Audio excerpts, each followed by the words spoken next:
구독과 좋아요를 눌러 오늘 하루도 좋은 기운 받아 가십시오. 손주 키워준다 하지 마라. 정약용의 인생 명언. 손주 키워주겠다는 말 쉽게 하면 안 된다. 그 말을 뱉는 그 순간부터 내 인생은 사라진다. 처음엔 다 이렇게 생각한다. 잠깐만 도와주는 거지. 딸이 힘드니까. 손주가 불쌍해서. 그런데 어느 날 문득 이런 생각이 든다. 이게 맞나? 내 인생은 어디 있지? 그때는 이미 늦어 있다. 정약용은 이런 상황을 아주 현실적으로 경고했다. 그는 이걸 미덕이라고 부르지 않았다. 삶이 무너지는 신호라고 봤다. 아침 7시 알람 소리에 눈을 뜬다. 몸이 먼저 반응한다. 무릎이 뻐근하다. 허리가 욱신거린다. 그런데 제일 먼저 드는 생각은 애들 유치원 보내야지. 내 약 먹을 시간, 내 병원 예약, 내 약속은 떠오르지 않는다. 딸 집 현관문을 열고 들어가면 딸은 익숙한 듯 엄마를 부른다.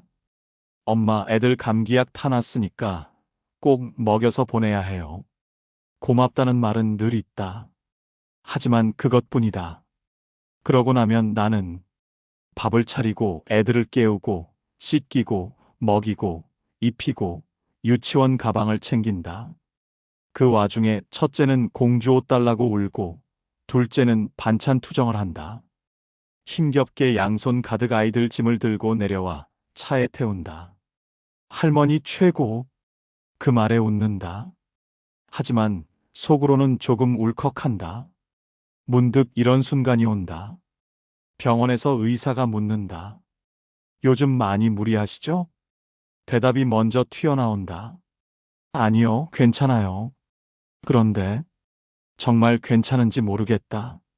친구 약속은 계속 미루고 부부 여행 이야기는 꺼낸 적도 없고 하루가 온통 딸네 집 일정에 맞춰 돌아간다. 그때 스친다. 이게 맞나? 하지만 이미 하루가 일주일이 당연히 내가 해야 하는 일이 되어 있다. 어느 날 딸이 아무렇지 않게 말한다. 엄마, 이번 주말에도 애 좀 봐줄 수 있어? 그 말에 대답은 하나다. 그래.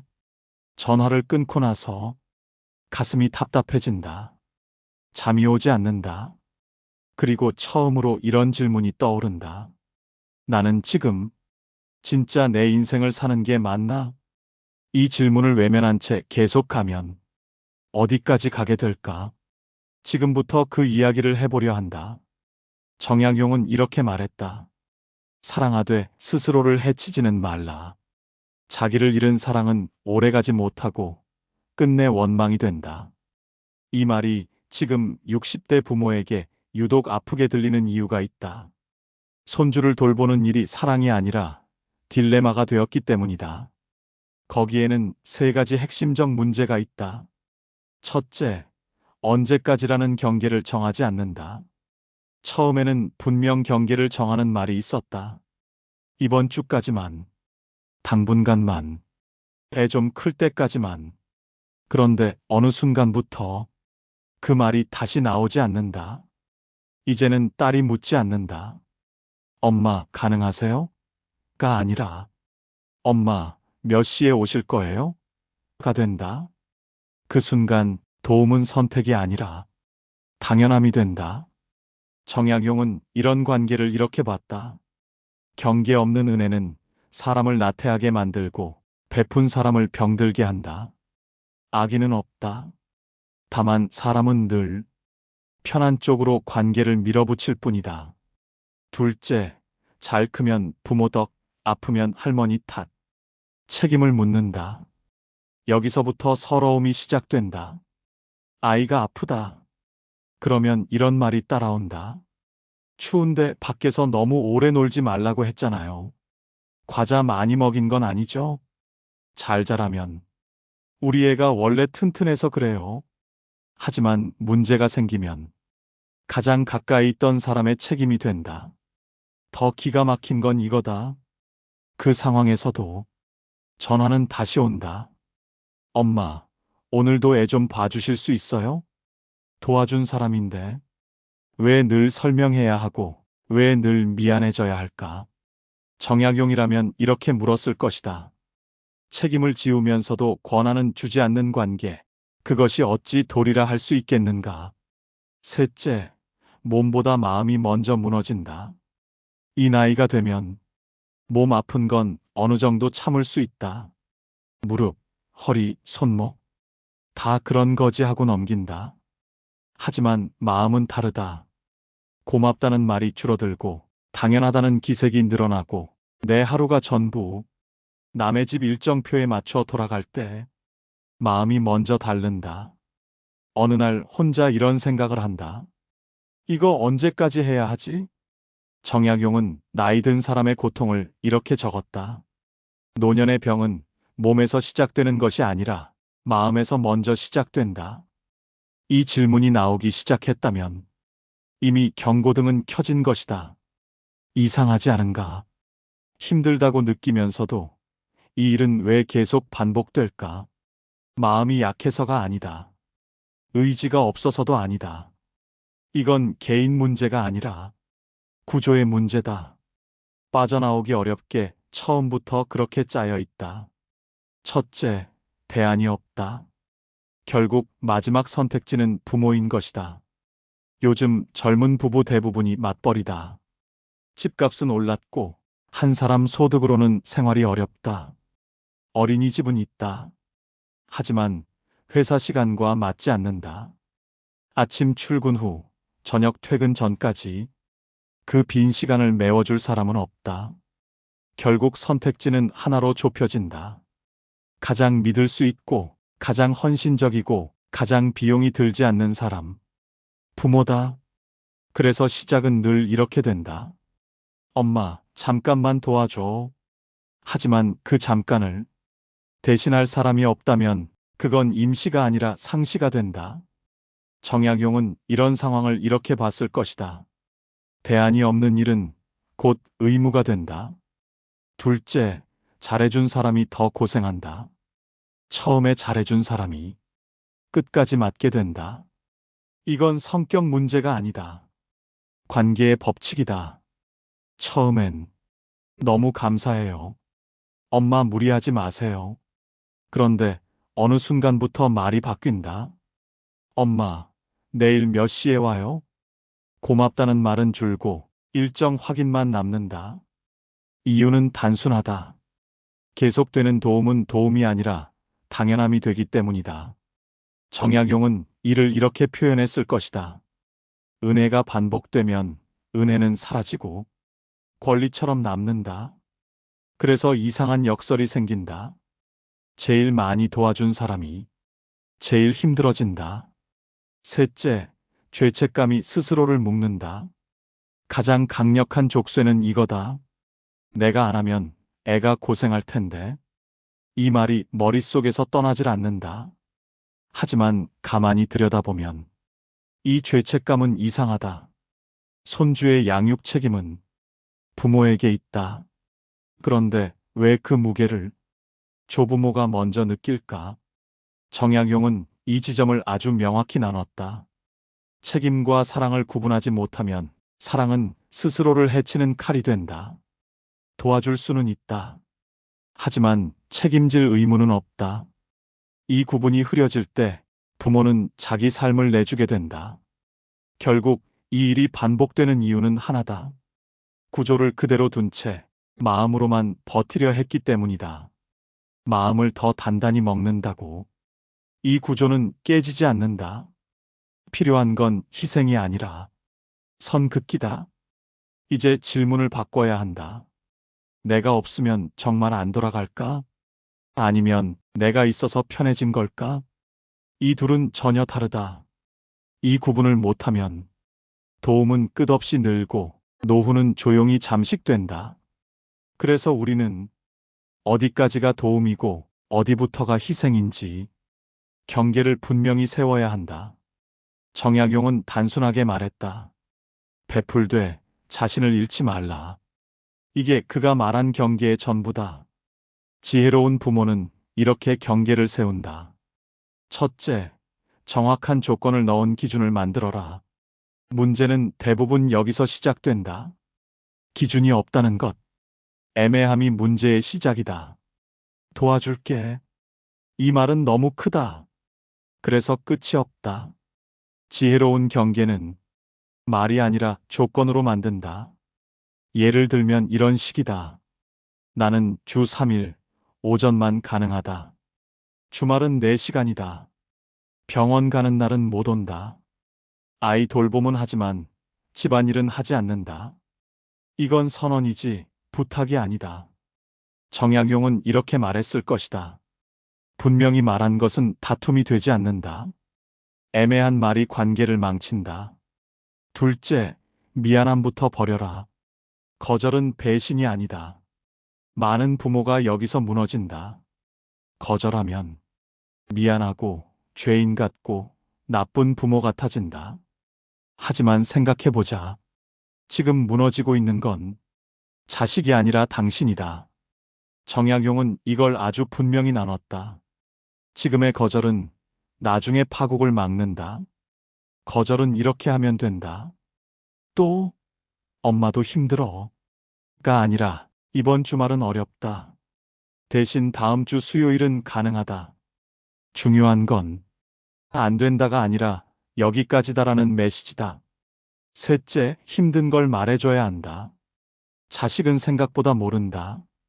왜냐하면, 부모가 늘 이렇게 말해왔기 때문이다. 괜찮아. 할 수 있어. 엄마는 괜찮아. 그 말을 그대로 믿는다. 정약용은 이렇게 말했을 것이다. 말하지 않은 고통은 존재하지 않는 것과 같다. 이렇게 말해라. 너희를 돕고 싶은 마음은 있지만 요즘 무릎이 많이 아파 힘들다. 이건 투정이 아니다. 현실 공유다. 넷째, 주양육자 자리에서 내려와라. 이게 핵심이다. 할머니는 매일 밥 차리는 사람이 아니다. 매일 등하원 시키는 사람도 아니다. 그건 부모의 자리다. 정약용은 이렇게 정리했을 것이다. 자리를 바꾸면 관계도 무너진다. 할머니의 자리는 이거다. 가끔 만나서 짧지만 깊이 있게 특별한 기억을 남기는 사람. 매일이 아니라 기억에 남는 하루를 같이 보내는 게 조부모의 자리이다. 다섯째, 자식을 어른으로 대해야 한다. 이게 가장 어렵다. 그리고 가장 중요하다. 30대, 40대 자식은 이미 어른이다.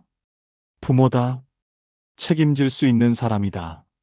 그런데 조부모가 계속 해결해주면 부모 역할을 해야 하는 자식은 점점 의존할 뿐이다. 정약용은 아들들에게 이렇게 썼다. 사랑하기에 대신하지 않는다. 도와줄 수는 있다. 하지만 대신 살아주지는 않는다. 경계를 분명히 하는 것은 관계를 깨는 게 아니다. 관계를 살리는 마지막 방법이다. 지금 선을 그어야 나중에도 웃으며 만날 수 있다. 하지만 경계를 세웠다고 끝은 아니다. 진짜 문제는 그 다음이다. 비워진 시간에 무엇으로 나를 채울 것인가? 손주 돌봄에서 한 발 물러나면 처음엔 이상하다. 허전하고 쓸모 없어진 것 같고 괜히 마음이 불안해진다. 정약용은 이 순간을 이렇게 봤다. 비운 자리에 무엇을 드리느냐가 그 사람의 노년을 결정한다. 그래서 필요한 것이 루틴이다. 나를 다시 살리는 생활의 틀이다. 첫째, 나를 위한 아침을 되찾아라. 그동안의 아침은 늘 이랬다. 몇 시에 손주 깨워야 하는지, 뭘 먹여야 하는지, 유치원 가방은 챙겼는지. 이제 아침을 바꾼다. 눈 뜨자마자 누구를 떠올리지 말고 나부터 떠올린다. 창문을 열고 가볍게 몸을 풀고 차 한 잔을 천천히 마신다. 오늘 나는 뭘 하고 싶은가? 이 질문 하나면 충분하다. 아침을 되찾는 순간 하루가 달라진다. 둘째, 몸을 움직여라. 목이 움직이면 마음이 돌아온다. 그리고 걷는 시간은 약속처럼 지켜라. 대단할 필요 없다. 운동복도 필요 없다. 하루 20분, 30분 그냥 걷는다. 혼자서 전화도 받지 말고 누구 일정도 생각하지 않는다.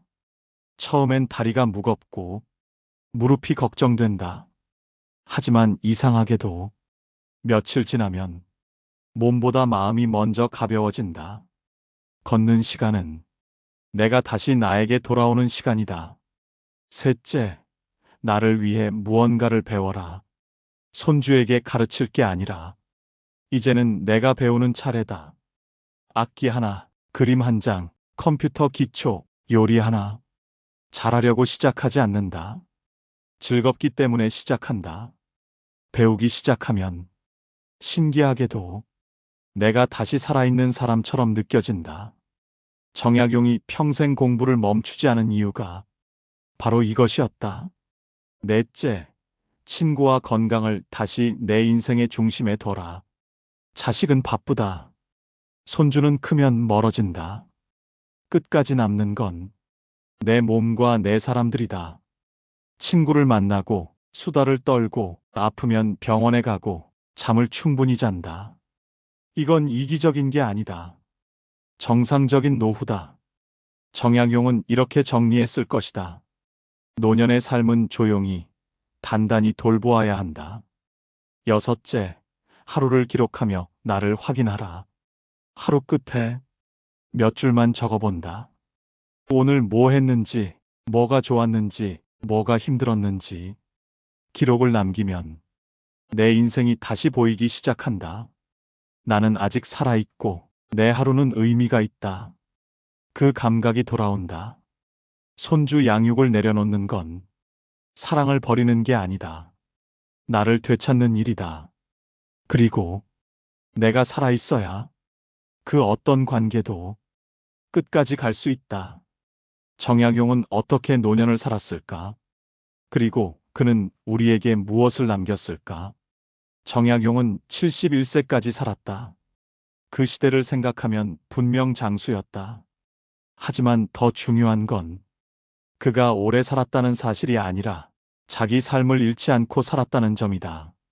정약용은 유배지에서도 고향으로 돌아온 뒤에도 누군가의 기대에 맞춰 살지 않았다. 여전히 글을 썼고 공부했고 사람을 가르쳤다. 정약용의 노년은 쉬는 인생이 아니라 자기답게 사는 인생이었다. 그는 이렇게 생각했을 것이다. 내 삶은 내가 끝까지 책임진다. 이제 당신의 이야기다. 당신은 이미 충분히 했다. 자식을 낳았고 키웠고 결혼시켰다. 그런데도 아직 자식의 일정에 맞춰 살고 있다면, 손주의 하루에 인생을 맞추고 있다면 이제는 질문해야 한다. 나는 언제까지 부모 역할을 해야 하는가? 정약용은 이 질문에 이렇게 답했을 것이다. 부모의 역할은 자식을 독립시키는 데서 끝난다. 그 이후는 각자의 삶이다. 정약용은 이런 말을 남겼다. 사람은 자기 자리에 있을 때 가장 아름답다. 부모는 부모의 자리에서, 자식은 자식의 자리에서, 조부모는 조부모의 자리에서 살아야 한다. 손주를 사랑하되 손주의 부모가 되지는 말라. 자식을 돕되 자식의 인생을 대신 살지는 말라. 베풀되 스스로를 잃지는 말라. 이것이 지혜로운 부모의 마지막 책임이다. 이제는 당신의 삶을 사십시오. 그것이 가족을 지키는 길이고 자식을 어른으로 만드는 길이며 손주에게 오래 기억될 가장 건강한 할머니, 할아버지가 되는 길입니다. 이것이 정약용의 지혜이고 행복한 노후의 시작입니다. 오늘 영상이 도움이 되셨다면 구독과 좋아요로 더 많은 분들께 이 메시지가 전해지도록 도와주세요. 당신의 오늘 선택이 행복한 내일을 만듭니다.